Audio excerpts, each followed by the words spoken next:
Ajith sir வச்சு ஒரு படம் எடுத்தேன். அது சரியாக நடக்கலை. அப்போ நான் அவர்கிட்ட சொன்னேன், நான் விஜய் சார் ஃபேன் அப்போவே. ஓகே. எல்லாருமே பா நல்லவனாக இருக்கிறது எவ்வளோ கஷ்டம், அது ஏதோ ஏலியன் மாதிரி, நல்லவனாக இருக்கிறது எங்கேயோ இருந்து வந்த மாதிரி, அவன் ஒரு சாகச ஒரு வீரன் மாதிரி நினைக்கிறாங்க. அப்படிலாம் கிடையாது. நமக்குள்ளே எல்லாத்துக்குள்ளேயும் ஒரு மாணிக்கம் இருக்கிறான். ஃபர்ஸ்ட் ஆப்ஷனே அவதாரம் தான். இங்கே வேறு ஆப்ஷன் யாருன்னு சொல்லுங்கள். ஒரு மம்முட்டி மலையாளத்தில், ஹிந்தியில் நானா பட்டேக்கர். ஆப்ஷனே கிடையாது. இந்த கேரக்டருக்கு இந்த கதைக்கு இவர் தான் ஆப்ஷன். இன்னைக்கு சிச்சுவேஷனுக்கு மாணிக்கமாக இருக்க முடிஞ்சிருமால? பணம் கிடைக்குதோ, பேர் கிடைக்குதோ, புகழ் கிடைக்குதோ, எது கிடைக்குதோ இல்லையோ, நீ செஞ்ச வேலையை செஞ்சுக்கிட்டே இரு. எதுக்காக சொன்னால் உன் கடமையை செஞ்சுட்டே இரு. ராஷ்மி ராக்கெட்னு ஒரு படம். ஆமாம், ஹிந்தியில் நல்லா ஒரு 58 கோடிக்கு பிஸ்னஸ் ஆன ஒரு படம். அந்த படத்துக்கு வந்து ஒரு பெரிய தொகை கொடுத்தாங்க. ஓகே, டபுள் டிஜிட் தொகை. ஓகே. அதை வந்து இந்த பேக்கில் தான் வச்சு கொண்டாந்தேன். எவ்வளோ தூரத்தில் இருந்தால் கூட நான் இண்டஸ்ட்ரியில் எவ்வளோ பேரை கிராஸ் பண்ணி வந்திருக்கிறேன். எப்போ ஃபோன் பண்ணாலும் உடனே எடுத்து பேசுவார். அவைலபிளே இருக்காரு அவங்கள. அவர் வந்து நட்பிற்கு ஒரு பெரிய இலக்கணம். ஏன்னா நான் கடந்த இந்த பாதையில் நிறைய பேர் சொல்லுவாங்க, எப்போ அடித்தாலும் இவன் தாங்குறான்ற அடிவேலு மாதிரி. நான் அழுதே கிடையாது, அழ மாட்டேன். அம்மாவுடைய மரணத்துக்கு அழுதேன். அதுக்கு பிறகு நான் இப்போ அழுகிறேன்னா, ஹாஸ்பிட்டலில் ட்ரிப்பு போட்டுட்டு இருந்தேன். ஓகே. அவர் எப்போ வருவார், எப்போ போவார் என்னன்னு தெரியாது. இது ஷெட்யூல் நாங்கள் வந்து பிளான் பண்ணிகிட்டு இருக்கிறோம். ஐயா இந்த மாதிரி எனக்கு வந்து ஷெட்யூல் டைட் பண்ணிட்டோம், எங்கடா பேசுகிறேன், நான் வந்து போட்டுட்டேன். ட்ரிப்பு போட்டுட்டு அந்த கையோடு நினச்சி கொடுத்தார். 7 நாள்.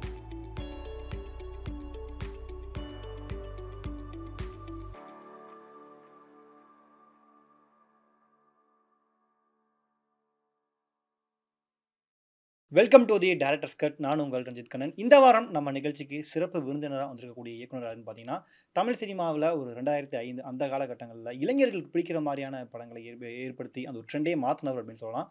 ஒரு கல்லூரியின் கதை, மாத்தி யோசி அப்படின்னு நிறைய படங்கள் அடுத்தடுத்து பண்ணார். போகிற போக்கில் அவர் நடிகராகவும் சில படங்களை மிரட்டினதை நம்ம பார்த்துருப்போம். அந்த வகையில் இப்போ திருமாணிக்கம் திரைப்படம் மூலமாக மீண்டும் ஒரு நல்ல தரமான படத்தை கொடுத்து எல்லாரையும் கலங்க வச்சிருக்காரு. வேற யாரும் இல்லை, இயக்குனர் நந்தா பெரியசாமி அவர்கள். வணக்கம் சார். வணக்கம். வணக்கம். எப்படி இருக்கீங்க? ரொம்ப சந்தோஷமாக இருக்கேன், ரொம்ப நிம்மதியாக இருக்கேன். நாங்களும் கேள்விப்பட்டோம். ஏன்னா திருமாணிக்கம் திரைப்படம் வந்து ப்ரெஷ் ஷோ ஆகட்டும், அதுக்கு முன்னாடி நடிகர்கள் பார்த்துட்டு பலருமே ஒரு தாக்கத்தை அவங்களுக்குள்ள ஒரு ஏற்படுத்தியிருக்கு. எல்லாருமே தங்களை சுய பரிசோதனை பண்ணிக்கிற மாதிரியான ஒரு படம் அப்படின்னு பேசிகிட்டு இருக்காங்க. இந்த ஒரு கதை எழுதுறதுக்கு எது உங்களை தூண்டுச்சு? முதல்ல நம்மளுடைய ஏக்கம்தான். யாருமே நல்லவங்களா இருக்க மாட்டேங்கிறேன் நாம சொல்லிட்டு இருக்கோம்ல, நாம் அப்படி இருக்கோமா? முதல்ல அந்த சுய பரிசோதனை, சுய கேள்வி, அந்த சுய ஒரு விசாரணை நமக்குள்ளேருந்து தொடங்குச்சு. நாம் எல்லாருமே மக்கள் குறை சொல்லிட்டு இருக்கிறோம், அடுத்தவங்களை மற்றவங்க சொல்லிட்டு இருக்கோம். நாம் எப்படி இருக்கிறோம்? குடும்பம் வரைக்கும் என் முன்னாடி யாரும் பசியாக இருக்கக்கூடாது. பசியோடு யாராக இருந்தாலும் முதல்ல அவங்கள சாப்பிட வைக்கிறது தான் என் கடமையாக நான் பல ஆண்டுகளாக செஞ்சிட்ருக்கிறேன். குறைஞ்சபட்சம் அடுத்தவங்களுடைய கண்ணீருக்கு நம்ம காரணமாக இருக்கக்கூடாது அப்படின்னு நமக்குள்ளே நம்ம வளர்ந்த விதம், நம்ம மனசுக்குள்ளே இருக்கிற விஷயம், நமக்குள்ளே பதிஞ்ச ஒரு விஷயந்தான். இதை வந்து நம்ம படத்துலேயும் கொண்டு வர முயற்சி பண்ணிட்டு அந்த மொத்த ஒரு தொகுப்பாக இந்த திருமாணிக்கம் கேரக்டர் இருக்குது.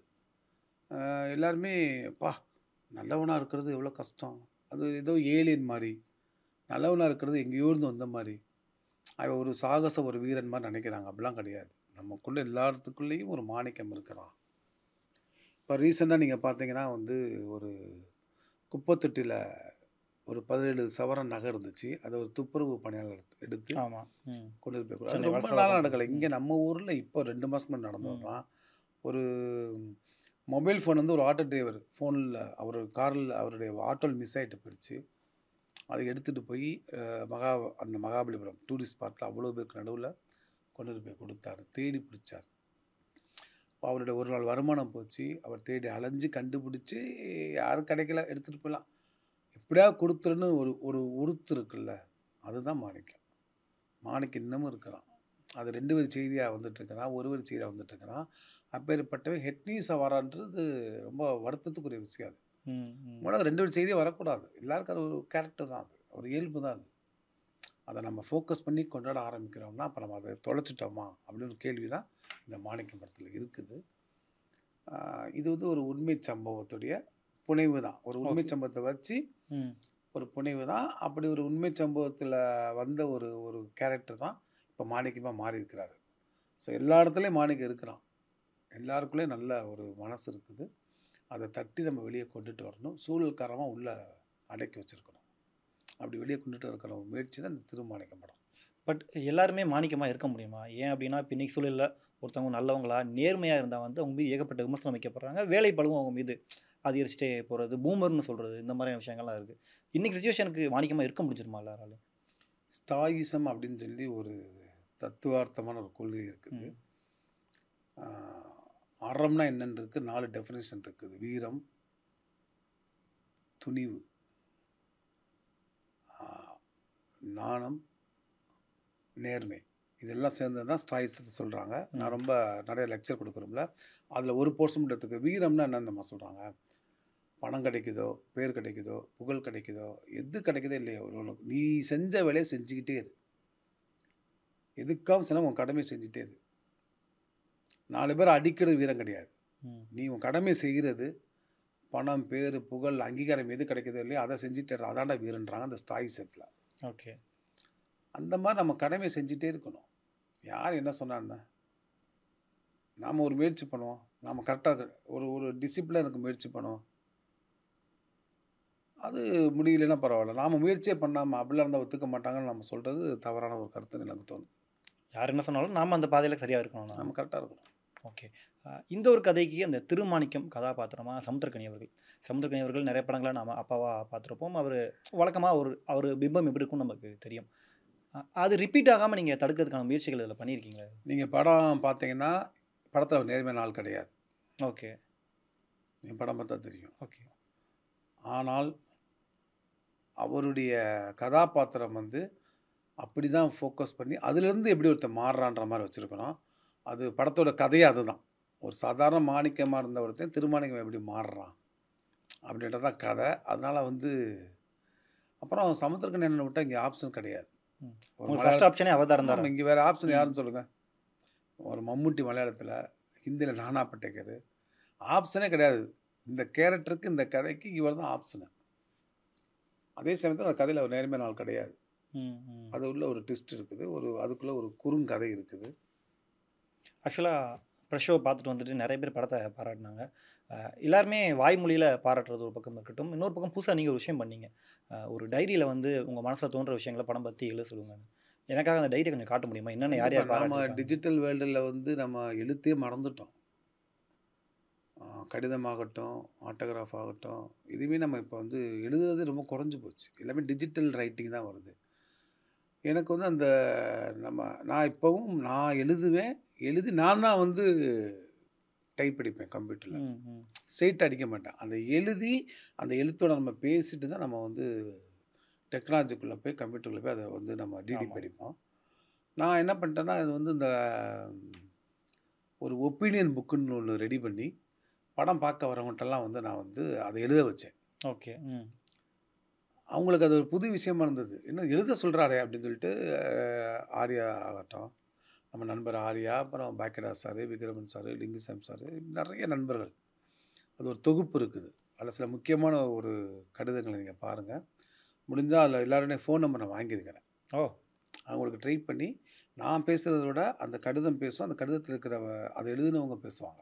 கண்டிப்பா ஒரு பண்ணலாம் சார். இன்ட்ரெஸ்டிங்கான ஒரு விஷயமா இருக்கும். கண்டிப்பா அதை உங்களுக்கு பண்ணலாம். காமிக்கிறேன். ம். இது வந்து ரொம்ப சென்டிமெண்டான ஒரு பேக். ஆமா. இந்த பேக் நீங்க எங்க போனாலுமே கொண்டுட்டு போறீங்க. ஆமாம். பார்த்துட்டு தான் இருக்கும். இது ஏன்? என்னன்னா கிட்டத்தட்ட வந்து ராஷ்மி ராக்கெட்டுன்னு ஒரு படம். ஆமா. ஹிந்தில. ஹிந்தியில் ஆமா. நல்லா ஒரு 58 கோடிக்கு பிஸ்னஸ் ஆன ஒரு படம்.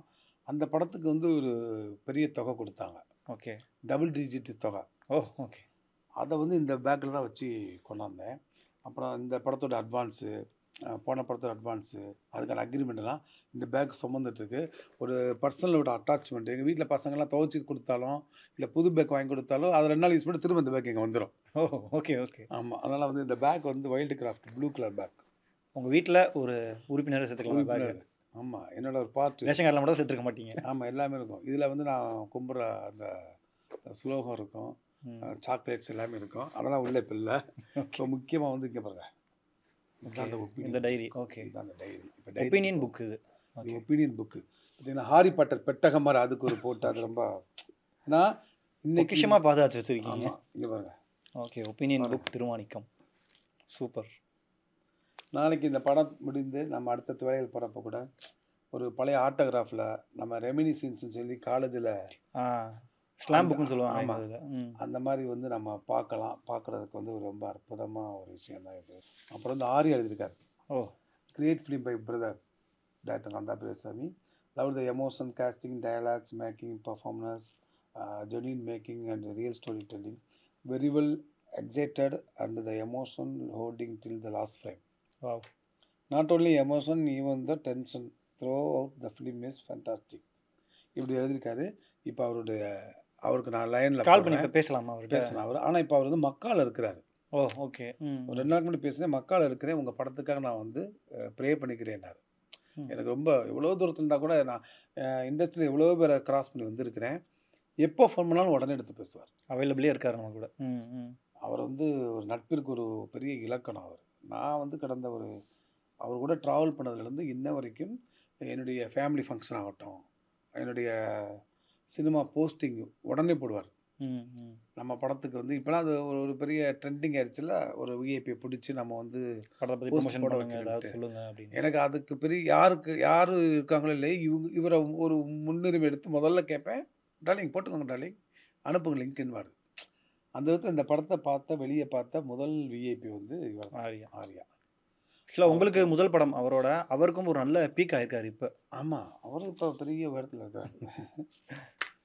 பரவாயில்ல, நீங்கள் இயக்குநர்கள் மட்டும் இல்லாமல் எல்லா தரப்புலையுமே வாங்குறீங்க. எல்லாமே ஒப்பீனியன்றது இல்லை. அப்புறம் வந்து நம்ம நண்பர், இவர் எனக்கு நீண்ட கால நண்பர்.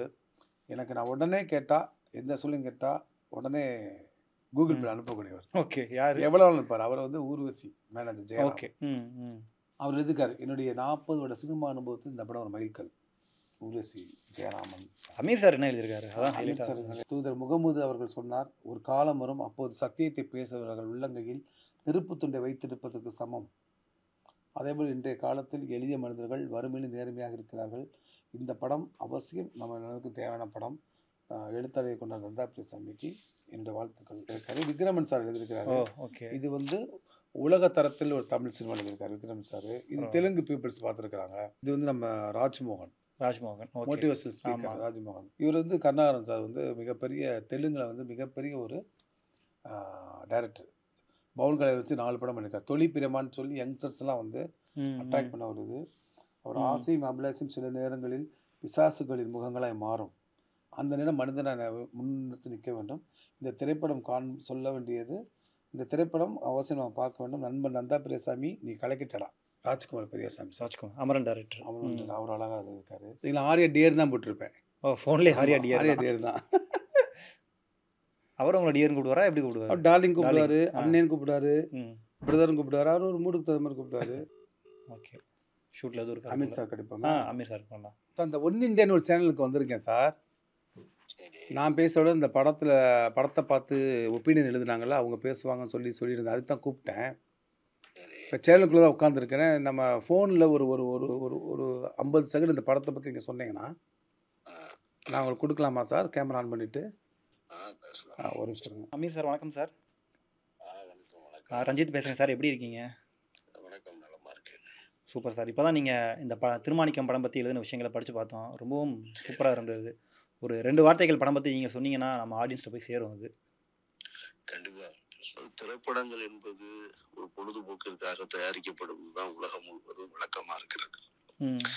அந்த திரைப்படங்களை சிலர் வந்து தங்களுடைய வாழ்வின் அடையாளங்களாக பயன்படுத்துகிறாங்க. சிலர் வந்து தங்கள் மீது இழைக்கப்பட்ட அநீதிகளை திரைப்படமாக எடுத்து வெளியில விடுறாங்க. உலக அளவுல நாங்களும் சர்வதேச அளவுல இந்த மாதிரி திரைப்படங்களை இந்த ஊடகத்தை ஒவ்வொருத்தரும் ஒவ்வொரு மாதிரி பயன்படுத்திக்கிறாங்க. அதுல தமிழ் சினிமா வந்து அரசியலுக்காக நிறைய நேரம் பயன்படுத்தி இருக்கு. தமிழ் சினிமா ஒரு பெரிய பங்களிப்பை செஞ்சிருக்கு. அந்த வகையில யதார்த்தமான வாழ்வியலை படமாக்கிய இயக்குநர்களும் இருக்காங்க. யதார்த்த களம், யதார்த்த மனிதர்கள், யதார்த்த உறவுகள் அப்படின்னு சொல்லி அந்த இயக்குநர்கள் ஒரு செட் ஆஃப் இயக்குநர்கள் இருக்காங்க. இப்ப சமீப காலத்துல வந்து அறம் சார்ந்த படைப்புகள் வர தொடங்கி இருக்கு. ஒரு மனிதன் எப்படி இருக்கணும் அப்படின்னு சொல்லி அந்த அடிப்படையில் அந்த வரிசையில் வந்திருக்கிற படம் தான் திருமாணிக்கம் அப்படின்னு நான் நினைக்கிறேன். இந்த படத்துக்கு வெறும் மாணிக்கம்னு கூட பெயர் வச்சிருக்கலாம். அந்த திரு அப்படின்னு சொல்றது இருக்கு இல்லையா, அது வந்து ஒரு பெருமை மிகு ஒரு வார்த்தை, கண்ணியத்திற்குரிய ஒரு வார்த்தை அது, அந்த திரு அப்படின்றது, அந்த அடைமொழி. அந்த திருவை நம்ம வந்து இங்க வந்து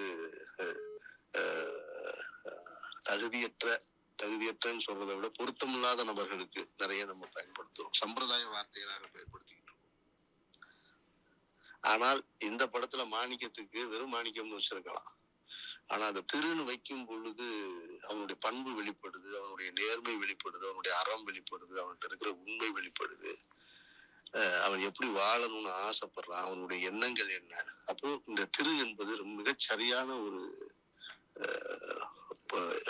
வார்த்தையாக, அந்த அடைமொழியாக, அந்த மரியாதை சொல்லாக நான் பாக்குறேன். நான் அப்படி உருவாக்கப்பட்ட படம் தான் திருமாணிக்கம் அப்படின்ற படம்.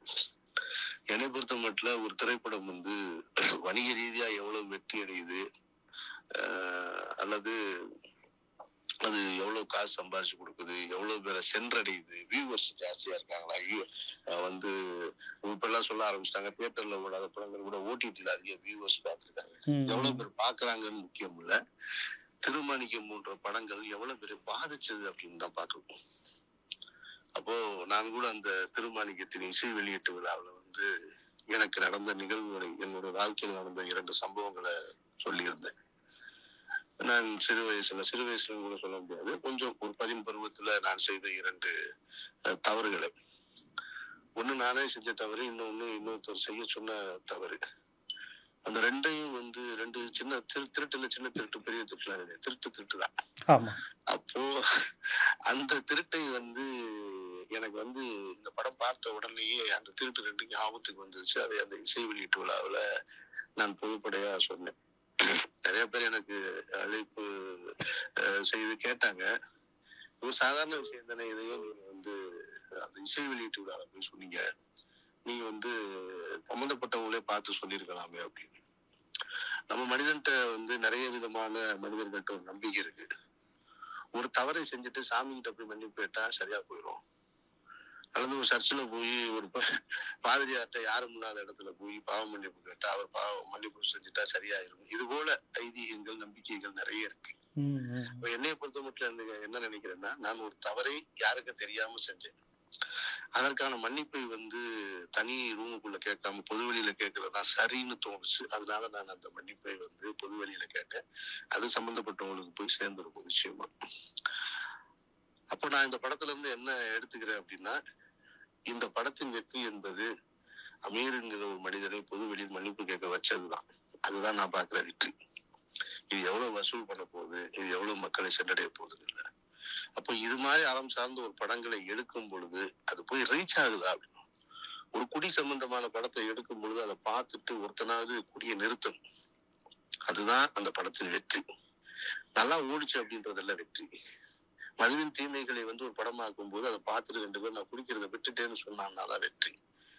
பருத்தி வீரன் திரைப்படத்தின் வணிக ரீதியான வெற்றி, மக்களிடம் பெற்ற வெற்றி, சர்வதேச விருதுகளை எல்லாம் தாண்டி, நான் ஒரு தனி மனிதன்ட்ட கேட்டேன், அவர் வந்து ஒரு லாரி டிரைவராக இருக்கிறாரு. அவர் இந்த படம் பார்த்துட்டு லாரி டிரைவராக இருந்தவர் என்கிட்ட சொன்னது, நாங்க இந்த மாதிரி வெளியூர் போகும்போது சாலை விவரங்களை நிறுத்திட்டு இந்த மாதிரி தவறுகள் செய்வோம், இந்த படம் பார்த்ததுக்கு அப்புறம் இது போல தவறுகளை செய்யக்கூடாதுன்னு நான் முடிவெடுத்தேன் அப்படின்னு ஒருத்தர் சொன்னாரு என்கிட்ட. அதுதான் நான் பாக்குற மிகப்பெரிய வெற்றி.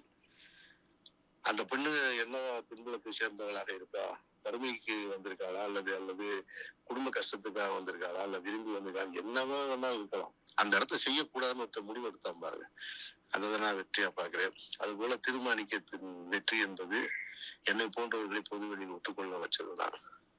மற்றபடி திருமாணிக்கம் என்பது குடும்பத்தோட பார்க்க வேண்டிய ஒரு படம். இன்னைக்கு குடும்பத்தோட படம் பார்க்கறாங்களா இல்லையா, இது மாதிரியான படங்களை விரும்புறாங்களா இல்லையா, அதெல்லாம் எனக்கு தெரியாது. ஆனால் இந்த படம் என்றைக்கு இருந்தாலும் காலம் தாண்டி ஒருத்தர் நேர்மையா வாழணும் அப்படின்னா எந்த படத்துல பார்க்கணும் அப்படின்னா திருமாணிக்கத்தை எடுத்து பார்க்கலாம். அதற்கு உதாரணமாக இந்த படம் அமைஞ்சிருக்கு. அந்த படத்துல நடிச்ச சமுத்திரக்கனி மிகச்சரியாக அந்த கதாபாத்திரத்தையும் மனைவியாக நடித்த அனன்யாவும் மிகச்சரியாகவும், ஒரு வயதான காலகட்டத்துல தனக்கு ஏற்படுற அந்த இன்னல்களை தொலைந்த அந்த தன்னுடைய காசை தேடுற அந்த பாத்திரத்துல மிகச்சிறப்பாக பாரதிராஜா சாரு, அவருக்கு துணையாக வடிவரசி அம்மா, இன்னும் பல்வேறு கதாபாத்திரங்கள் சிறப்பாக செஞ்சிருக்காங்க. சிறிய நேரங்களே வந்திருந்தாங்க, நாசர் போன்றவர்கள். இது எல்லாவற்றையும் உருவாக்கிய கேப்டன் நந்தா பெரியசாமிக்கு என்னுடைய மனமார்ந்த வாழ்த்துக்கள், பிரார்த்தனைகளும். நன்றி. ரொம்ப நன்றி சார். படம் பற்றி நிறைய விஷயங்கள் ஷேர் பண்ணிக்கிட்டீங்க. கண்டிப்பாக படம் வெற்றி அடையும் அப்படின்றதான் எங்களுடைய பிரார்த்தனையாகவும் இருக்குது சார். ரொம்ப நன்றி சார். நன்றி. நன்றி சார் ரொம்ப நன்றி sir. Thank you sir. Thank you sir. Sir வணக்கம். தொந்தரவுக்கு மன்னிக்கவும். அதெல்லாம் ஒன்றும் இல்லை சார், சொல்லுங்க சார். ஒரு ஷோவில் இருக்கேன், ஒன் இண்டியான்னு ஒரு ஷோவில் இருக்கேன். சரி. நம்ம ஒப்பீனியன் புக்கில் எழுதினவங்களுக்கெல்லாம் கூப்பிட்டு இந்த படத்தை பற்றி நான் பேசுகிறத விட படம் பார்த்தவங்க 2 வரையும் பேசுவாங்கன்னு சொல்லியிருக்கிறேன். சரி. நீங்கள் அப்படியே பேச முடியுமா? இப்பவே வாருங்களா? ஆமாம், இப்போ லைனில் தான். நீங்கள் சொன்னீங்கன்னா கேமரா ஆன் பண்ணி இதில் மைக்கில் பேசிடுவாங்க. சரிங்க சார், சொல்லுங்க. சொல்லுங்கள் சார். நீங்கள் இந்த ஆண்கிட்ட கொடுங்க. ஆகல, ஓகே, சொல்லிடலாம். ஐயோ, வரும் சார். ஆண்கிட்ட தரவா அப்படியே பேசுகிறீங்களா? மந்திரமூர்த்தி சார் வணக்கம். எப்படி இருக்கீங்க? சார் வணக்கம். நல்லா இருக்கீங்களா சார்? நல்லா இருக்கோம் சார். உங்களுடைய அடுத்த படத்துக்காக நாங்கள் வெயிட் பண்ணிட்டு இருக்கோம். அதுக்கு முதல்ல வாழ்த்துக்கள். அதுக்கு முன்னாடி நீங்கள் இந்த புக்கில் எழுதின விஷயங்களை படித்தோம். ரொம்பவும் படத்தை பற்றி அழகாக சிலாகிச்சு எழுதியிருந்தீங்க. படம் எப்படி இருந்தது? 2 வார்த்தைகள் சொல்ல முடியுமா அப்படியே? சார், ஒன்றும் இல்லை. இந்த படத்தை பற்றி எனக்கு ஒரு 10-15 நாளுக்கு முன்னாடியில இருந்தே வந்து ஒரு ரிப்போர்ட் வந்துகிட்டே இருந்துச்சு. நம்ம ரிப்போர்ட்டர் ராஜ்மோகன் சார் வந்து நானும் அவரும் ஒரே அபார்ட்மெண்ட்ல தான் இருக்கோம். ஓகே. அவர் என்ன சொன்னாரு, சார் திருமாணிக்கம்னு ஒரு படம் வந்திருக்கு, நீங்க கண்டிப்பா பாக்கணும் சார், உங்க அயோத்தி மாதிரியே இருக்கு அப்படின்னு சொல்லி சொன்னாங்க. ஓ, ஓகே, சூப்பர். உடனே அப்படிங்களா சார் அப்படின்னா, கண்டிப்பாங்க சார், பார்த்துட்டு நிறைய பேர் அதான் சொன்னாங்க, நீங்க கண்டிப்பா பாக்கணும் அப்படின்னாரு. கண்டிப்பாங்க சார், ப்ரிவியூ இருந்துச்சுன்னா சொல்லுங்க, நான் வரேன் அப்படின்னு சொல்லி சொல்லியிருந்தேன். கட் பண்ணா அதுக்கு ஒரு 4 நாள் கழிச்சு ஏஎல் விஜய் சாரோட ஒரு இன்டர்வியூ பார்த்தேன். ஓகே. அவரும் வந்து அத்தி பூத்த மாதிரி எப்பவாதுதான் வந்து இந்த மாதிரியான படம் வந்து வரும், ஒரு 2 வருஷத்துக்கு முன்னாடி அயோத்தின்னு ஒரு குறிஞ்சி பூ பூத்துச்சு, அதுக்கப்புறம் இப்ப திருமாணிக்கம் இந்த மாதிரி இருக்கு அப்படின்னு சொல்லி சொல்லியிருந்தாங்க. ஏஎல் விஜய் சார் இதே சொல்றாரு அப்படின்னு நான் நினைக்கும் போது நந்தா பெரியசாமி சார் எனக்கு கால் பண்ணாங்க. ஓகே சார், கண்டிப்பா நீங்க படம் பார்க்கணும் சார் அப்படின்னு சொல்லி. அப்போ நீங்க எப்பன்னு சொல்லுங்க, நான் வந்துடுறேன் அப்படின்னதுக்கு அப்புறம் தான் நான் போயிட்டு படம் பார்த்தேன். சோ படம் ரொம்ப நல்லா இருந்துச்சு, ரொம்ப எமோஷனலா இருந்துச்சு. என்ன சொல்றது, எந்த சூழ்நிலையும் ஒரு மனிதன் நேர்மையா இருக்கணும், அந்த நேர்மைதான் ஒரு மனிதனோட பெரிய சொத்து அப்படிங்கறத வலியுறுத்தி எடுத்துட்டு போயிருந்தாங்க. அது என்னன்னா ரொம்ப ஆச்சரியமா என்ன இருந்துச்சு அப்படின்னா, ஒரு சீன் கூட படத்துல வேஸ்டாவே இல்ல. எல்லா சீனும் வந்து கரெக்டா பொருத்தி ஸ்கிரீன் பிளேவை கரெக்டா ஒர்க் பண்ணி ஒரு ஒண்ணு அமைஞ்சதுல எல்லாமே அமையும்ல, அந்த மாதிரியான ஒரு படமா இருந்துச்சு. ரொம்ப மகிழ்ச்சியா இருந்துச்சு. சாப்பிட்டு சொல்லிட்டு வந்திருக்கேன். சூப்பர். உங்களுடைய வார்த்தைகள் இப்ப கேட்கும் போது எங்களுக்குமே இந்த படம் பார்க்கணும்ன்ற ஒரு ஆர்வம் வந்து அதிகரிக்குது. கண்டிப்பா நல்ல படங்கள், நல்ல விஷயத்த சொல்ற படங்கள், அதை நம்ம எவ்வளவு வகையிலும் சப்போர்ட் பண்ணி அது நல்லா இருந்ததுனால அடுத்தடுத்து அந்த மாதிரியான படங்கள் நிச்சயமா அதுக்கான ஒரு முன்னோடியா வந்து திருமாணிக்கம் இருக்கும் அப்படின்னு நான் நம்புறேன். கண்டிப்பா சார். நான் சார்ட்ட கொடுக்குறேன். உங்களுடைய வார்த்தைகளுக்கு ரொம்ப நன்றி சார். பிரதர் வணக்கம். Thank you brother, thank you. நான் வந்து அயோத்தியை பார்த்துட்டு அவருக்கு உடனே ஃபோன் அடித்தேன். ஒரு 20 நிமிஷம் பேசினேன். என்னால் வந்து பதட்டம் ஆயிடுச்சு படம் பார்த்துட்டு. ஞாபகம் இருக்கானா உங்களுக்கு? கண்டிப்பா ஞாபகம் இருக்கு. ஆமாம். படம் பார்த்துட்டு வீட்டுக்கு போயெல்லாம் பேசல. ஆமாம், வாசல்ல இருந்து பேசினாரு. நான் பேசிட்டு இருக்கும் போதே கண் கலக்கிட்டாங்க சார். ஆமாம், அது இன்னமும் அதனால தான் வந்து அயோத்தி மார்க்கு நம்ம எனக்கு அது பெரிய ஒரு கிரெடிட்டாக கிடச்சிது. அவங்க எல்லாருமே சொல்கிறப்ப இது அயோத்தி மாதிரி இருக்கு, அயோத்தி மாதிரி இருக்கப்போ ஆஹா ஓகே, நம்ம வந்து நம்ம ரசித்து கண்கலங்கின ஒரு படத்தை ஒப்புறன்றப்போ ரொம்ப சந்தோஷமாக இருந்தது. ஆனால் ரொம்ப நன்றிண்ணா. Thank you. Thank you very much. Thank you. கிட்டத்தட்ட அயோத்தி மாதிரி இருக்குன்னு சொல்கிறதுலாம் ஒரு பெரிய credit sir. Lingusamy sir. Hello. ஏன்னா ஒன்றும் இல்லைண்ணா, ஒரு சேனலில் உட்காந்துருக்கேன், ஒன் இண்டியான்னு ஒரு சேனலில். இல்லை உங்கள்கிட்ட பேசுகிறதுக்கு தான். அந்த ஒப்பீனியன் புக்கில் யார் எழுதியிருக்கிறாங்க அவங்கள்ட்ட பேசணும் அந்த ஆண்கர் விரும்பினார். சரி யார் லைனில் வராங்கன்னு சொல்லி விக்ரமன் சார் எல்லாட்ட நான் பேசிகிட்டு இருக்கிறேன். கரெக்டாக நீங்கள் வந்து அந்த ஆண்கர்ட்ட கொடுக்குறேன். நீங்கள் இந்த படத்தை வந்து சிலாகிச்சு வாங்கி வேறு செஞ்சுருக்கிறீங்க. படத்தை நீங்கள் தான் தமிழ்நாடு வந்து வெளியிடுறீங்க. இதை பற்றி 2 வார்த்தை அந்த ஆண்கர்ட்ட பேச முடியுமா? கேமரா ஆன் பண்ணிட்டு கூட ஒரு லிங்குசாமி சார் வணக்கம் சார்.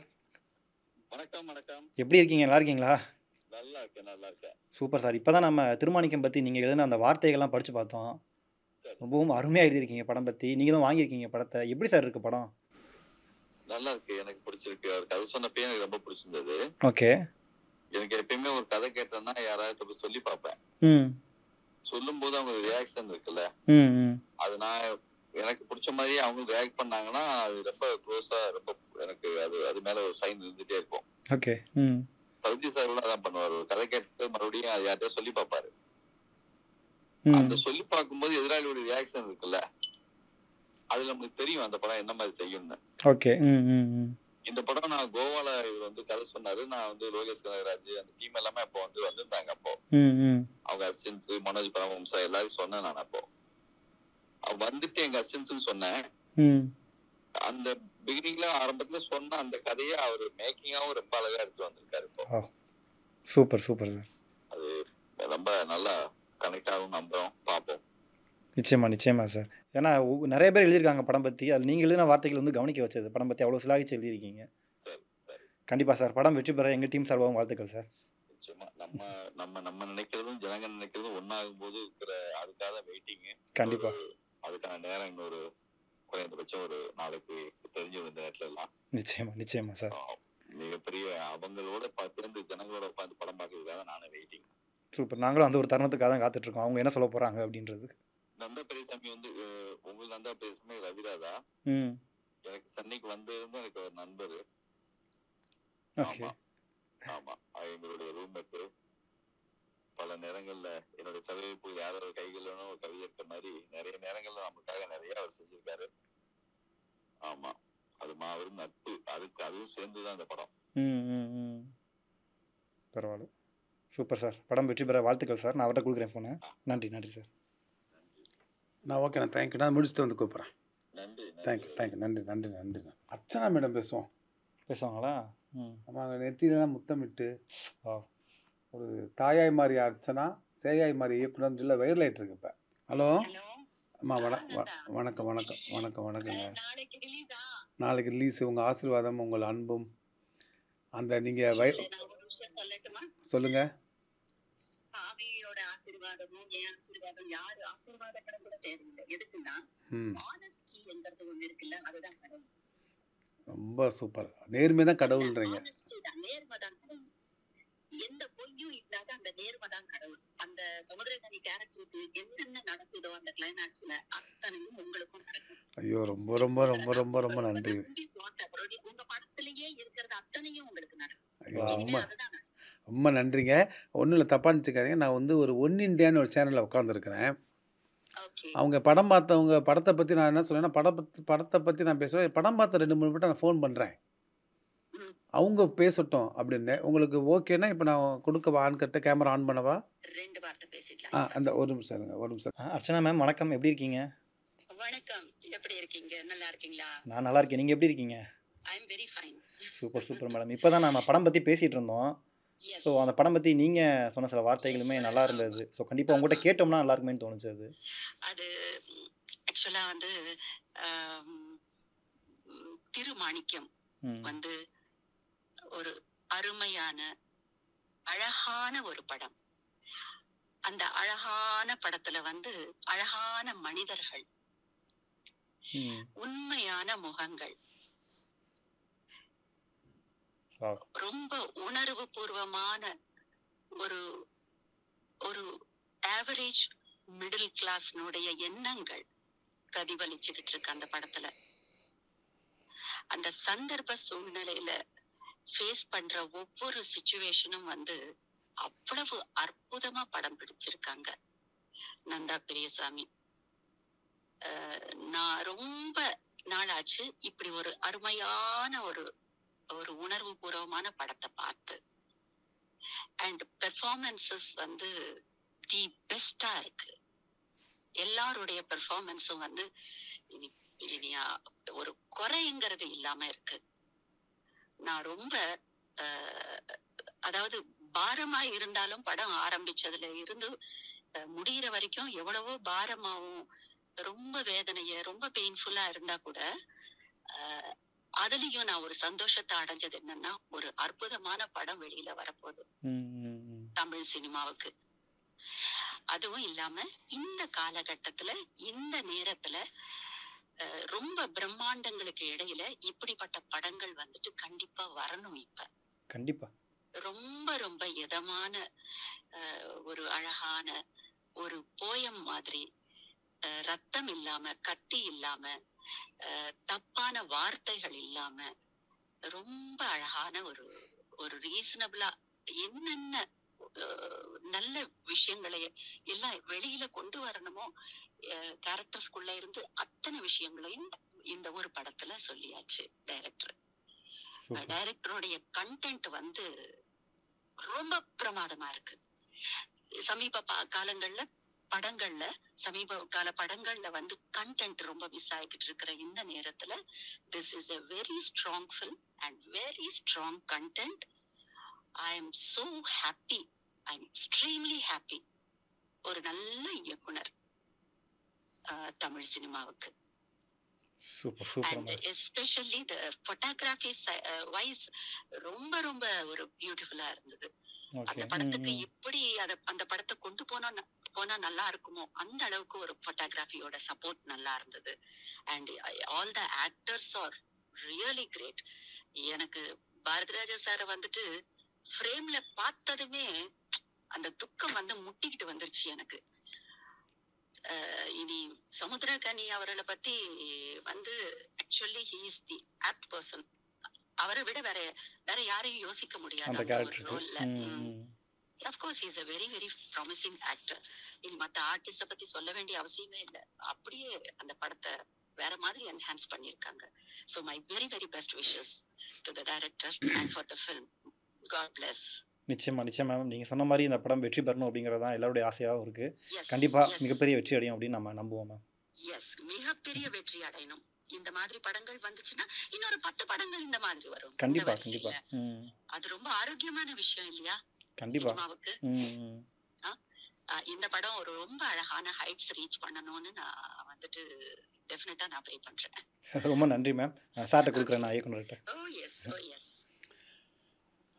அதாவது நான் வந்து வாழ்க்கையில் அழுகவே மாட்டேன். அழவே மாட்டேன். எல்லாருமே சொல்லுவாங்க நான் வந்து அழ வைக்கிறது தான் பழக்கம் போல இருக்கு. அழ வச்சிட்டீங்க. அழவே மாட்டேன். ஏன்னா நான் கடந்த இந்த பாதையில் நிறைய பேர் சொல்லுவாங்க எவ்வளோ அடித்தாலும் இவன் தாங்குறான்ற அடிவேலு மாதிரி. நான் அழுதே கிடையாது, அழ மாட்டேன். அம்மாவுடைய மரணத்துக்கு அழுதேன். அதுக்கு பிறகு நான் இப்போ அழுகிறேன்னா உங்களுடைய வார்த்தைகள் தான். அப்படியே கண்ணிலேருந்து கண் கலங்கிடுச்சு. நீங்கள் வந்து ஆமாம், நீங்கள் வந்து அம்மா நீங்கள் இதயத்திலேருந்து பேசியிருக்கீங்க. அது அப்படியே கண்ணீர் அப்படியே கடகடன் வருது. சூப்பர். ஐயோ, மாயாஜாலுக்கு ஆப்போசிட்ல சர்வீஸ் ரோட்ல நிறுத்தி பேசிக்கிட்டு இருக்கேன். அதே மாதிரி மாயாஜாலம் வந்து இந்த படத்து மூலம் எனக்கு நடந்துடணும். நான் மாயாஜால் கிட்ட நிக்கிறேன். ஏன்னா வெளியில போயிட்டு அப்படியே மாயாஜால் கிட்ட வந்திருக்கேன். ரொம்ப நன்றிமா. Okay, God bless you. ரொம்ப நன்றிமா. தேங்க்யூமா. Thank you thank you. தைரியமா இருங்க, அவ்வளவுதான். ஆமா, எனக்கு நீங்க சொல்லிட்டீங்க தேசிய விருது கிடைச்ச மாதிரி தான். அதுக்கு மேல என்ன வேணாம் சொல்லுங்க. ரொம்ப நன்றிமா. நன்றிமா. Thank you thank you. கண்ணு கலங்கிட்டீங்களே நீங்க. இல்லை விட்டா பயங்கர கதறிடுவேன். அதான் அவங்க வந்து எவ்வளோ பெரிய லெஜண்ட். அவங்க இஸ் நாட் ஓன்லி ஆர்டிஸ்ட், அவங்க வந்து பெரிய பெரிய அவார்டு ஜூரியாக இருக்கிறாங்க. அவங்க பல நல்ல படங்கள் பல கெட்ட படங்கள் எல்லாத்தையும் ஃபில்டர் பண்ணி பார்த்துட்டு இருக்கிறாங்க. அதுவும் இல்லாமல் அவங்களுடைய ஸ்கூல் தெரியுமில்ல, அவங்க வந்து சொல்கிறது வந்து ஒரு பெரிய பெரிய விஷயம், அங்கீகாரம். சார் வணக்கம். வணக்கம், எடுத்துட்டீங்க சார், ஃபோன் எடுத்துட்டீங்க, ரொம்ப நன்றி சார். இல்லை நான் இந்த ஒரு ஒன் இண்டியா சேனலுக்கு வந்திருக்கிறேன். வழக்கமான பேட்டி கொடுக்கறத விட அந்த ஒப்பீனியன் புக்கில் எழுதியிருக்கிறாங்களா அந்த பிரபலங்கள்கிட்ட நீங்கள் நேரடியாகவே ஃபோன் போட்டு இந்த படத்தை பற்றி பேசணும்னு சின்ன நானே ஒரு செஷன் மாதிரி ஒன்று வச்சு ஒரே ஒரு ஒரு ஒரு 60 செகண்டு ஸ்பெண்ட் பண்ணி இந்த ஒப்பீனியன் புக்கில் எழுதுன மாதிரி இது வந்து ஒரு மாலை நேரத்தை வந்து ஈரமாக்கியிருக்கீங்க, நீங்கள் எழுதியிருக்கீங்க. அதை அவங்க ரொம்ப வியந்தாங்க. அவங்கள்ட்ட கொடுக்குறேன். ஒரு 2 வார்த்தைகள் மட்டும் படத்தை பற்றி சொல்லுங்கண்ணா. இந்த ஒரு நிமிஷம். ராஜமுருகன் சார் வணக்கம் சார். எப்படி இருக்கீங்க சார்? நல்லா இருக்கேன் பிரதர், நீங்க எப்படி இருக்கீங்க? சூப்பராக இருக்கும் சார். இப்போ தான் நீங்கள் எழுதின வார்த்தைகள்லாம் படித்தோம். படத்தை பற்றி அவ்வளோ சிலாகிச்சு எழுதியிருக்கீங்க. லவ் யூ திருமாணிக்கம் அப்படின்லாம் ஆரம்பித்து வர எப்படி சார் இருந்தது படம் சார்? வார்த்தைகள் சொன்னீங்கன்னா பார்க்குறவங்களுக்கும் இன்னும் படம் பார்க்குற ஆர்வத்தை தூண்டும். படம் ரொம்ப நல்ல படம். என்னன்னா ரொம்ப நாளைக்கு அப்புறம் ரொம்ப நெகிழ்ச்சியான ஒரு அனுபவமா இருந்தது படம். ஏன்னா இப்ப இருக்கிற சூழல்ல முழுக்க முழுக்க ஒரு நம்முடைய அன்பை நேர்மையை வந்து முழுக்க படமா பேசுற நிகழ்வு வந்து ரொம்ப குறைவா தானே இருக்கு. நிச்சயமா. ஸோ அதை வந்து ஒரு சினிமாவா என்கேஜா பேசுறதும் முக்கியமா இருக்கு. ஸோ இது ரெண்டும் வந்து இந்த படத்துல கரெக்டா நடந்திருக்கு. கண்டிப்பா இந்த படத்தை பார்த்துட்டு வெளியில வர்ற யாரும் வந்து இந்த படத்தை பத்தி தப்பா ஒரு வார்த்தை கூட சொல்ல முடியாது. ஒண்ணு. ஓகே. ரெண்டாவது, எல்லாரையுமே இந்த படம் வந்து ரொம்ப ஒரு அந்த நேரத்துல ஒரு ஈரமா மாத்தி அனுப்பிடும். பரவாயில்ல. நீங்க படம் பார்த்துட்டு வெளியில வந்தீங்கன்னா சக மனிதங்க மேல நம்ம வந்து ஒரு அன்பு வரும், நம்ம நேர்மையா இருக்கணுங்கிற அந்த உணர்ச்சி வந்து அதிகமாகும். ஸோ அதனால அந்த வகையில ரொம்ப நல்ல படம். Super super super sir. Nandha Periyasamy சாருக்கு வந்து ஒரு வெற்றி கிடைக்கணும் அப்படின்னு நினைச்சிட்டு இருக்கிற நண்பர்கள்ல நானும் ஒருத்தவன். இந்த படத்துல கண்டிப்பா அது நடந்திருக்கு. கண்டிப்பா சார். நிச்சயமா படத்தை நாளைக்கு ரிலீஸ்க்காக எல்லாருமே காத்துட்டு இருக்கோம். நீங்க சொன்ன மாதிரியே படம் பாசிட்டிவா ஆகும் அப்படின்னு நம்புவோம் சார். நிச்சயமா கண்டிப்பா படம் எல்லாரும் பார்க்கணும். அது உங்க இது மூலமா அது போறது ரொம்ப சந்தோஷமான விஷயம். நன்றி சார். நான் இயக்குனர்கிட்ட ஃபோன் கொடுக்குறேன் சார். பாய். எனக்கு வந்து சார் ராஜமுருகன் சார் வந்து என் பக்கத்தில் இல்லை, ஆனால் கூடவே இருக்கிறாரு. எப்படின்னா கரெக்டா இங்கே பாருங்க, எப்படின்னா நீங்கள் எழுதின ஒரு வாசகம் தான் நான் இன்னும் அடுத்து 20 வருஷம் ஓடுறதுக்கு காரணமாக இருக்குது. அவர் இந்த பதிவில் நான் பதிவு பண்ணிக்கிறேன். இந்த பேட்டியில் திக்கு தெரியாத காட்டில் எல்லா பக்கமும் வழிதான் எழுதியிருந்தார் விகடனில். ஓகே. அதுதான் வந்து நான்லாம் ஓடிக்கிட்டே இருக்கிறதுக்கு காரணமாக இருக்குன்னா, நீங்கள் மானசீகமாக நீங்கள் சொன்ன ஒரு சொல் தான் மண்டைக்குள்ள வந்து உட்காந்துருக்குது. ரொம்ப ரொம்ப நன்றி. நான் தேங்க்யூ. நான் சூப்பராக சிலாகிச்சு படத்தை பற்றி சொன்னீங்க. தேங்க்யூ. நான் லவ் யூ. நான் தேங்க்யூ. இவர் வந்து படத்தோட பாட்டு எழுதியிருக்கிறார் நம்ம படத்தில். அப்படியா? ஓகே. ஓடி ஓடி கோடி கோடி சேர்த்தாலும் கொண்டு போக எதுவுமே இல்லைன்னு சொல்லி ஒரு த்ரில்லிங்கான ஒரு ஃபிலாசபியான ஒரு பாடல். சார் வணக்கம் சார். சார் நான் வந்து இந்த ஒரு ஷோவில் வந்திருக்கேன் சார். அவங்க வந்து இந்த ஒப்பீனியன் புக்கில் எழுதினவங்களுக்கெல்லாம் ஒரு ஃபோன் போட்டு பேசுகிறாங்க. சரி சார், நீங்கள் சொன்ன வார்த்தை தான் சார் எனக்கு பெரிய ஒரு உற்சாகம் சார். எல்லார்ட்டும் வந்தோன்னே விட்டதா தான் சொன்னேன். அப்புறம் லிங்குசாமி சார் இப்போ அவரெல்லாம் உணர்வுபூர்வமான ஒருத்தர்றா. அவர் சொல்லிட்டாருன்னா உனக்கு பெரிய அதுதான் எங்களுக்கு வந்து எப்படி சொல்கிறது, அது வந்து வசிஷ்டர் வாயால் எல்லாத்தையும் சொல்லிட்டு இருக்கேன். அன்னைக்கு நான் ஒரு 4 நாளைக்கு முன்னாடி கேப்டன் பற்றி ஒரு ட்ரிபியூட் போயிருந்தேன். டைரக்டர் சொன்னாங்க, டி ஷோ வந்திருந்தார் ப்ரொடியூசரு. ஓகே. அவர்கிட்ட கூட சொன்னேன் சார், இந்த திருமாணிக்கம்னு ஒரு படம் எக்ஸலண்டா இருக்குன்னா சார், நான் அதுவும் இண்டஸ்ட்ரி பூரா அதான் சார் டாக்கா இருக்கு, நானும் ஒன்றும் பார்க்கல சார், இண்டஸ்ட்ரி பூரா அதான் டாக்கா இருந்தாரு சார், ஏதாவது ஷோ நடக்கும் நீங்க பாத்துருங்க சார் அப்படின்னு. கண்டிப்பா சார். இன்னும் சொல்ல போனா மாணிக்கம் டேட்ல அவர்கிட்ட தான் சார் நாங்க வாங்கினோம். ஓ ஆமாம், அவர் தானே ராஜ்கிரண் வச்சு மாணிக்கம் சரி பெருந்தன்மையா கேட்ட உடனே நான் வந்து எடுத்துக்கோங்கப்பா அப்படின்னாரு. அந்த மாணிக்கத்துக்கு முன்னாடி திருவை சேர்த்து திருமாணிக்கம் ஆயிடுச்சு. சார் நான் அவர்கிட்ட கொடுக்க சார் ஆண்கிட்ட. விக்ரமன் சார் வணக்கம், நல்லா இருக்கீங்களா? வணக்கம் சொல்லுங்க சார். ஒன்றும் இல்லை, இந்த இப்போ தான் அந்த புக்கை படித்தோம் நாங்கள். உலக சினிமாவுக்கு இணையாக நீங்கள் எழுதியிருக்கீங்க இந்த படம் பற்றி. அப்படி என்ன தாக்கம் ஏற்படுச்சு உங்களுக்கு? இல்ல அதாவது இப்போ இந்த உலக சினிமான்றது எஸ்பெஷலி இப்போ நான் கொரியன் படங்கள்ல மென்ஷன் பண்ணல, ஈரான் படங்கள், நிறைய பழைய பைசைக்கிள் தீவ்ஸ் இந்த மாதிரி படங்கள்லாம் எடுத்துட்டீங்கன்னா ஒரு சின்ன கண்டென்ட் இருக்கும், அதை வச்சுட்டு ஃபுல் ஸ்கிரீன் பிளே பண்ணிருப்பாங்க. பட் சம்டைம் என்ன ஆகும்னா அந்த மாதிரி ஸ்கிரீன் பிளே பண்ணும்போது போர் அடிச்சிடும் படம். ஆமா. ஆனா இந்த படம் என்னன்னா ஒரு நல்ல ஒரு பாசிட்டிவ் கண்டென்ட் இன்னைக்கு தேவையான ஒரு நல்ல விஷயம் இந்த படத்துல இருக்கு. இந்த சொசைட்டிக்கு தேவையான ஒரு நல்ல விஷயம், ஒரு ஆனஸ்டி பத்தி சொல்ற ஒரு அற்புதமான படம்னு வச்சுங்களேன். அத ஒரு த்ரில்லர் படத்துக்கு உண்டான ஒரு விறுவிறுப்போட பண்ணியிருந்தாரு. அது வந்து கிட்டத்தட்ட தமிழ் சினிமால ஒரு அரிதான உணர்வு. இந்த படம் நான் படம் முடிச்சு வரும்போது நான் ஒரு ப்ரொமோஷன் நிகழ்ச்சியில நான் சொல்லியிருக்கேன். அதாவது ஒரு நவரசம் தான் இருக்கு, 9 உணர்ச்சி தான் இருக்கு நமக்கு இல்லையா? ஹாப்பினஸ் இருக்கும், சோகம் இருக்கும், வீரம் இருக்கும், கோபம் இருக்கும், இப்படி 9 உணர்ச்சிகள் தான் இருக்கு. இந்த படம் பார்த்துட்டு விட்டு வெளியில வரும்போது நமக்கு என்ன உணர்ச்சி வருதுன்னு நமக்கே தெரியாது. ரொம்ப நேரம் பேச முடியாது, ஒருத்தருக்கு ஒருத்தர் பேச முடியாது. ஒரு புதுவிதமான ஒரு உணர்ச்சி, அது சந்தோஷமா இல்ல ஒரு விதமான அழுகையா இதா அப்படின்றது, நமக்கு நிகழ்ச்சியா அப்படின்றது கரெக்டா நம்மளால எக்ஸ்பிளைன் பண்ண முடியாது. அப்படி ஒரு புதுவிதமான ஒரு இது. அது சில வேர்ல்டு சினிமால தான் இங்க சில்ட்ரன் ஆஃப் ஹெவன் மாதிரி படங்கள்லாம் பாத்தீங்கன்னா அந்த மாதிரி படங்கள்ல தான் அந்த மாதிரியான ஒரு உணர்வு வரும். இந்த படத்துல அந்த மாதிரியான ஒரு உணர்வு இருந்தது. அதனாலதான் அது ஒரு உலக சினிமாக்கு நிகரான ஒரு படம் அப்படின்னு சொல்லியிருந்தேன். Super sir. உங்களுடைய வார்த்தைகளை கேட்கும்போது இந்த படம் மீதான அந்த ஒரு தாக்கம் வந்து இன்னும் அதிகரிக்கும் அப்படின்னு நான் நம்புறேன் சார். கண்டிப்பா நன்றி. கண்டிப்பா சார். அவர்கிட்ட கொடுக்குறேன் சார். Thank you sir. சார் ரொம்ப ரொம்ப ரொம்ப நன்றி சார். நன்றி. தேங்க்யூ. கண்டிப்பா படம் வெற்றி பெற ஐயோ sir, thank you sir, thank you sir. Bharathi Raja அவர்கள் ம் எல்லாருமே வியந்து பார்க்குற ஒரு இயக்குனர். அவரை ஒரு முக்கியமான கதாபாத்திரம் நடிக்க வச்சிருக்கீங்க. குறிப்பாக அவருக்கு ஜோடியாக வடிவுக்கரசி அம்மா. ஏன்னா இவருடைய இயக்கத்தில் இவங்க ஒரு மிகப்பெரிய கேரக்டர் பண்ணியிருக்காங்க. முதல் மரியாதை, சிகப்பு ரோஜாக்கள் படங்கள்லாம். எப்படி பாரதி ராஜா உள்ளே வந்தார்? அவங்களுக்கு பேராக வடிவுக்கரசி கொண்டு வரணுன்ற ஐடியா எப்படி வந்தது? ஐயாவுக்கு அப்படியே காலில் வந்து நமஸ்காரம் பண்ணுறேன். இந்த சமயத்தில் இந்த பேட்டி ஒன்று நான் சொல்லிக்கிறேன். ஏன்னா அவர்கிட்டலாம் நான் வேலை கட்டு நின்றுருக்கிறேன். பாரதி ராஜா அவருடைய ஆரம்ப காலத்தில் நின்றுருக்கிறேன். அவரை வந்து நான் வச்சு டைரக்ட் பண்ணுவேன்னு கடவுளுடைய இயற்கையுடைய கொடுப்பட தான். நம்மகள் ஒன்றும் இல்லை. ஹாஸ்பிட்டலில் ட்ரிப்பு போட்டுட்டு இருந்தார். ஓகே. அவர் எப்போ வருவார், எப்போ போவார் என்னன்னு தெரியாது. இது ஷெட்யூல் நாங்கள் வந்து பிளான் பண்ணிகிட்ருக்குறோம். ஐயா இந்த மாதிரி எனக்கு வந்து ஷெட்யூல் டைட் பண்ணிட்டோம், எங்கடா பேசுகிறேன், நான் வந்துடுறேன் போ அப்படின்ட்டார். ட்ரிப்பு போட்டுட்டு அந்த கையோடு வந்து நடிச்சு கொடுத்தார் 7 நாள். அப்புறம் அது வந்து மலை பிரதேசத்துள்ள ஒரு ஊர் தான். ஒரு கிட்டத்தட்ட ஒரு 60-70 ஸ்டெப்ஸ் இருக்கும். அதில் அவர் நடந்து வரணும். அந்த முதுமை, வறுமை, இயலாமை, அந்த எக்ஸ்பிரஷனோடு வரணும். அந்த ஒரு ஷார்ட் நான் எப்படி எடுக்க போகிறோம், ஏன்னா அவர் சப்போர்ட் பண்ணி கூப்பிடணுமா, ஒருவேளை நம்ம எடுத்துகிட்டு சிஜியில் வந்து ஒரு ஆளை வச்சுட்டு பண்ணலாமா, இப்படிலாம் ஒரு அது எப்படி எடுக்க போகிறோம் எனக்கு ஒரு சேலஞ்சிங்காக இருந்தது. உட்கார மாதிரி நிற்கிற மாதிரி நடிச்சிடலாம். கிட்டத்தட்ட ஒரு 60 படியில் வந்து எதையுமே சப்போர்ட் பண்ணாமல் ஒரு சைடு கம்பு மட்டும் தான் இருக்கும். நான் பண்ணுறேன் போ அப்படின்ட்டார். படத்தில் அந்த ஷார்ட் நான் கட் பண்ணவே இல்லை.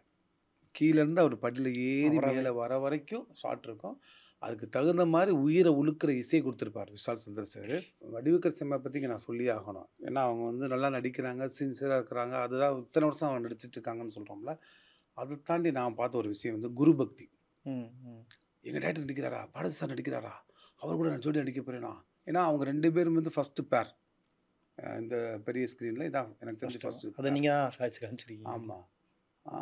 அவர் எப்போ நடிக்க போகிறாரு, எப்போ வரப்போகிறாரு, அவர் கூட ஜோடி நடிக்க போகிறான்னு ரொம்ப ஒரு குழந்த மாதிரி கேட்டு அதுக்காக ஒரு 2 படங்களை கூட அவங்க வந்து மிஸ் பண்ணாங்க. தெலுங்கு படங்களை மிஸ் பண்ணி அதுக்கு பிறகு வந்த ஒரு விஷயந்தான் இது.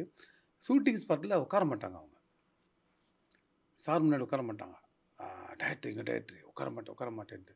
சரி அவர் முன்னாடி தான் உட்கார வேணாம், பின்னாடி சேர் போட்டு அங்கேயும் உட்கார மாட்டாங்க. ஓகே. இந்த ஷூட்டிங் நடந்த ஒரு 6-7 நாளில் ஷூட்டிங் ஸ்பாட்டில் வடிவுக்கரசி அம்மா உட்காரவே இல்லை. அந்த குரு பக்தி பார்த்து நான் ரொம்ப வியந்தேன். படத்தில் ஒரு சின்ன ஒரு போர்ஷன் தான், அதையும் அவங்க ரொம்ப நிறைவாக பண்ணியிருக்கிறாங்க. ரொம்ப அந்த காம்பினேஷன் ரொம்ப நல்லா இருந்தது. அவங்க 2 பேரும் ஷூட்டிங் ஸ்பாட்டில் பழைய நினைவுகளை பேசிக்கிட்டது, அவங்களுக்குள்ளே இருந்த அந்த ஒரு டைரக்டர் ஒரு ஆக்டர்ஸ்க்கான அந்த கனெக்ஷன் அதெல்லாம் ரொம்ப அழகாக இருந்தது. ரொம்ப ஒரு ரீகலெக்ட் பண்ணுற அந்த இடமா இருந்துச்சு அது. திருமாணிக்கம் படம் பற்றி நம்ம நிறைய விஷயங்கள் பேசியாச்சு. இதை தவிர்த்து இன்னும் சில முக்கியமான விஷயங்கள் உங்கள்கிட்ட இருந்து தெரிஞ்சுக்கணும்னு ஆசைப்பட்றோம். அதில் முக்கியமாக ஒரு இயக்குனரை பற்றி நம்ம பேசி ஆகணும். இப்போ அவர் நம்ம கூட இல்லை. இயக்குனர் ராசமுதிரன் அவர்கள். அவருடைய படங்கள் முத்துக்கு முத்தாகட்டும், மாயாண்டி குடிமுத்தார், கோரிப்பாளையம் இப்போ வர மக்கள் மத்தியில் பேசப்படுது. கடைசியாக நம்ம ஃபேமிலியாக உட்காந்து பார்த்து எமோஷனலான படங்கள்னால் அவருடைய படங்கள் தான் அப்படின்னு ரிப்பீட் வேல்யூ இப்போவுமே இருக்குது. ஸோ அவரோட படங்களை நீங்களும் நடிச்சிருக்கீங்க. நான் அவருடைய 2 படங்கள் நடிச்சுங்க, கோரிப்பாளையம், மாயாண்டி குடும்பத்தார். சின்ன வண்டி அதில். ஆமாம். ஒரு ஷூட்டிங் ஸ்பாட் மாதிரி இருக்காது. ஏதோ ஊரில் சொந்தக்காரனுடைய காது குத்துக்கு கடா வீட்டுக்கு போன மாதிரி இருக்கும். ஜாலியாக இருக்கும். ஸ்கிரிப்ட் பேப்பரை கையில் வச்சுக்க மாட்டார். மைண்டுக்குள்ளே அப்படியே வச்சுருப்பார். ஃபுல் டயலாக் வச்சுருப்பார். இதுதான் சிச்சுவேஷனு, அந்த டயலாக் நான் சொல்கிறேன், கேட்டுக்கோங்க, கிரகிச்சுக்கோங்கட்டு. அப்படி ரொம்ப ஒரு லைவாக அவர் வந்து அந்த படத்தை ஷூட் பண்ணனால தான் அந்த படம் இன்னமும் மாயாண்டி குடும்பத்தார் போட்டால் இன்னமும் டிஆர்பி ஏறுது. அதோட செகண்ட் பார்ட் எடுக்கணும் ஒரு முயற்சி போயிட்டுருக்குது. ஜெகன் தான் டைரக்ட் பண்ண போகிறாரு. ஓகே. அது வேலையை நடந்துகிட்ருக்குது. அவர் இல்லைன்றதை நம்பவே முடியல. கோரிப்பாளையத்துலேயும் அதே மாதிரி தான்.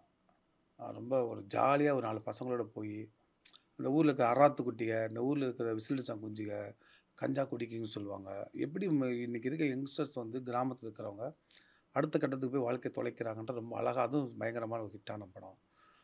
நல்லாயிருக்கும் அந்த அனுபவங்கள். நாங்கள் ஷூட்டிங்லாம் முடிஞ்ச பிறகு எல்லோரும் ஒன்றா உட்காருவோம். எல்லோரும் ஒன்றா உட்காந்து நாளைக்கு எடுக்க போகிற சீன் என்ன. ஆல்மோஸ்ட் நான், சிங்கம்புலி, ரவிமரியா ஆல்மோஸ்ட் எல்லாமே டேரக்டர்ஸ் இருக்கிறதுனால எங்களுடைய ஃபீட்பேக் கேட்டுக்குவார். அவர் சொல்லுவார். ரொம்ப எல்லாருமே சேர்ந்து ஒரு ஃபேமிலியாக, உண்மையிலே ஃபேமிலியாக எடுக்கப்பட்ட ஒரு படம் தான் அது. ரொம்ப ஷாக்கிங்காக இருக்குது. அவர் இப்போ நம்மகிட்ட கூட இல்லைன்றது பயங்கர ஷாக்கிங்காக இருக்குது. எப்படியாவது ஒரு வாரத்துக்கு ஒரு முறையாவது அவருடைய நினைவுகள் வந்துட்டு போகும். இல்லை, இப்போ நீங்கள் மாயாண்டி குடும்பத்தார் நடிக்கும்போது நினச்சிங்களா அந்த படத்துக்கு இப்போ வர ரிப்பீட் வேல்யூ இருக்கும் அப்படிங்கிறதுலாம்? இல்லை கண்டிப்பாக அதுக்குள்ளே ஒரு சோல் இருந்துச்சு கதையில். எடுக்க பிறக்க முடியே ஒரு சோல் இருந்தது. நம்மளுடைய மகாபாரத கதை தான் அது. பாண்டவர் கௌரவர்களுடைய கதை தான் அது. எப்பயுமே அங்காளி பங்காளி சண்டை, அண்ணன் தம்பி சண்டை, நல்ல சூழ் இருந்தது. அந்த அக்கா சீன்லாம் சொன்னார், ரொம்ப பிரமாதமாக இருந்தது. அவர் சொல்லிட்டு இருக்கப்பே அவர் ரொம்ப எமோஷனலாக மெஸ்மரைஸ் பண்ணுவார். அவரும் கதை சொல்லுவார். ஓகே, கதை சொல்கிறார், அவரும் அடிச்சுக்கவே முடியாது. அப்படி ஒரு கதை சொல்லக்கூடிய ஒருத்தர். இப்போ அவர் இல்லைன்றது அது ஈடு செய்ய முடியாத இழப்பு. நீங்கள் இப்போ நடுவில் ரீசெண்டாக நாங்கள் பார்க்கும்போது சில படங்களையும் நடிக்கிறீங்க, நெகட்டிவ் விஷயத்தில் நடிக்கிறீங்க. நடிக்கிறது ஈஸியாக இருக்கா இல்லை இயக்கம் ஈஸியாக இருக்கா? இல்லை, இந்த ஃப்ரேம் முன்னாடி எல்லாமே கஷ்டம் தான். எதுவுமே ஈஸி கிடையாது. நடிக்கிறது எது ஈஸியாக ஒரு வேலை கூட பண்ண முடியாது. அதுதான் சினிமா. இவ்வளோ பேர் கை தட்டுறாங்கன்னா அதுக்கு நம்ம எவ்வளோ வேலை மெனக்கடணும். இயக்கத்தில் என்னென்னா நம்ம எழுதி நம்ம குழந்தைய வளர்க்குற மாதிரி. நாம் வந்து நடிக்கிறது வந்து வேற ஒருத்தவங்க இதில் போய் நம்ம பண்ணுற மாதிரி தான் அது.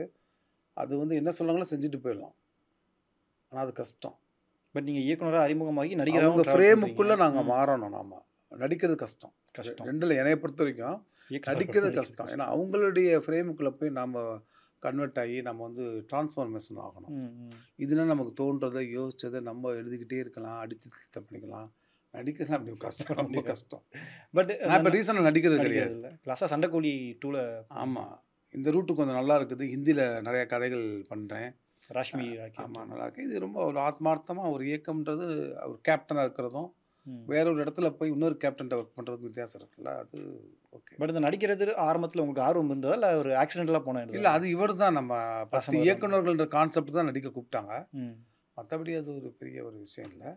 ஆனால் கதை சொல்கிறப்ப நிறைய பேர் சொன்னாங்க அவர் நல்லா நடித்து சொல்லுவார் அப்படின்ட்டு. மற்றபடி அது பெரிய அதுக்கு நான் கான்சன்ட்ரேஷன் பண்ணலை. Okay sir. பொதுவாகவே சினிமாவில் வந்து இந்த உண்மையான நட்பு யாருமே கிடையாது அப்படின்லாம் நிறைய பேர் நம்ம சொல்லி கேள்விப்பட்டிருக்கோம். பட் நீங்கள் இப்போ பேசும்போது நிறைய பேர் சொல்கிறீங்க, நிறைய பேர் பாராட்டுறாங்க. உண்மையாகவே நட்பு இருக்கா சினிமா வட்டாரங்களில் நட்பு அவங்களுக்குள்ள?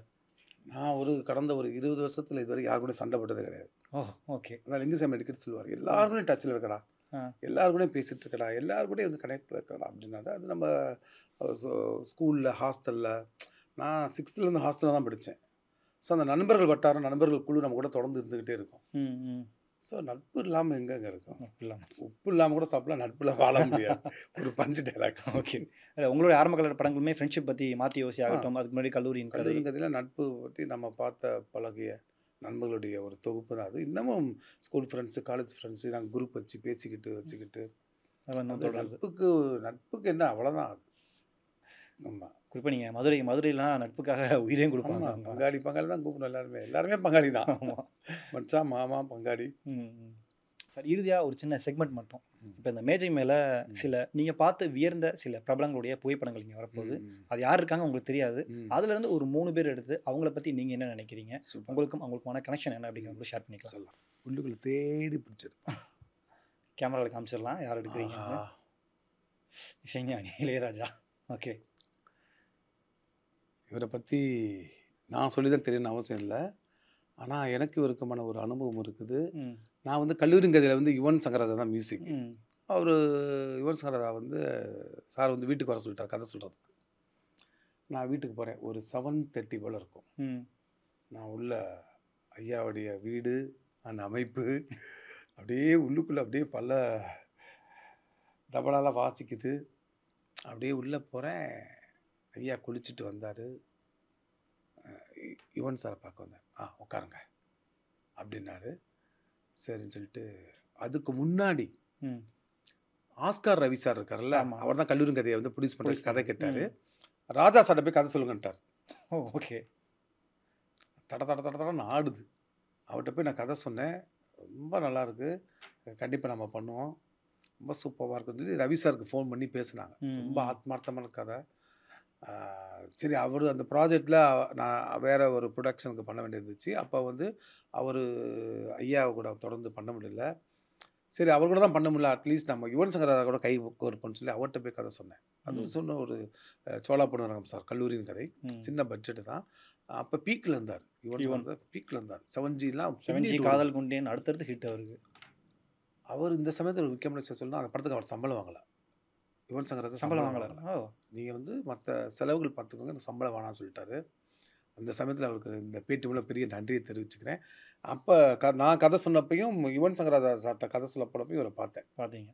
இல்லை குறிப்பாக நீங்கள் யுவன் சங்கர் ராஜா பற்றி பேசும்போது அந்த படத்தில் அந்த காதல் என்பது கனவு மாலை ஆமாம், அது இன்னைக்கு பயங்கர இருக்க ஹிட் அந்த இன்னாமல் படம். இன்னைக்கு இருக்கிற கிட்ஸ் வரைக்கும் எல்லாருக்குமே ஒரு ஃபேவரட்டான ஒரு 2K கிட்ஸ்லாம் கொண்டாடக்கூடிய ஒரு பாட்டு தான் அது. முக்கியமான படம் நான் முத்துக்குமார். நாமத்துக்குமார் அவங்களுடைய காம்போவே நம்ம அடிச்சுக்க முடியாது. ஆமாம், ஒரு 5 நிமிஷத்தில் எழுதின பாட்டு அது. ஓ ஓகே. நாங்கள் தாஜ் ஓட்டை தான் கம்போஸ் பண்ணிட்டு வந்தோம். ம் மதியம் போல் தான் வந்தார் ராமத்துக்குமார். என்ன சுச்சுவேஷன், காதல் பிடிக்காதுன்னு ஒருத்தன், காதல் பிடிக்குன்னு ஒருத்தன், காதல் பிடிக்காதுன்னு சொல்லக்கூடிய ஒருத்தி பெண்கள் குழு, காதல் பிடிக்குன்னு சொல்கிற ஒரு ஆண்கள் குழு, 2 பேர் ஓகே சுச்சுவேஷன் எழுதுன்னு கடை எழுதாரு. அது வந்து ஒரு ஒரு ஒரு ஒரு காலேஜ் காம்படிஷன் இருக்கக்கூடிய ஃபங்க்ஷனு. அந்த ஃபங்க்ஷனில் 2 குழுவும் வந்து இன்ட்ராக்ட் பண்ணணும். கடை எழுதினார். காதல் என்பது கடவுள் அல்லவான்னு எழுதினார். அது கனவு தேசத்தின் கோவில் அல்லவான்னு எழுதினார். நடிகர் விஜய்.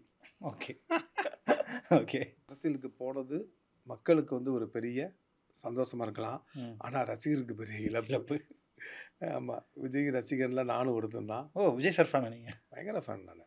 ஆமாம், அஜித் சாரை வச்சு ஒரு படம் எடுத்தேன், அது சரியாக நடக்கலை. அப்போ நான் அவர்கிட்ட சொன்னேன், நான் விஜய் சார் ஃபேன் அப்போவே. ஓகே.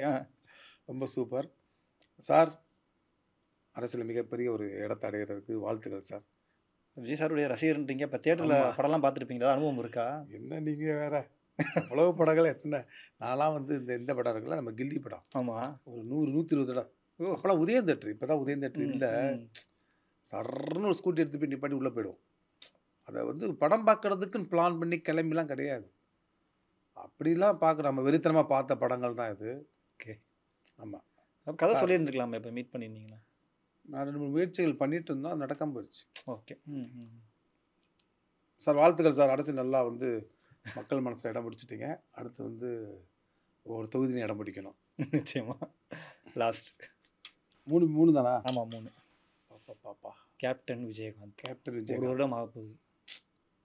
எங்கள் ஊருக்காரரு, நம்ம ஊருக்காரரு. நம்ம ஊருக்காரரு. நான் படித்த ஸ்கூல் நாடார் வித்யாசாலை மதுரையில் படித்தேன். ஓகே. அது பக்கத்தில் ஒரு மில்லு இருக்குது. ஓகே, இன்னும் இருக்குது.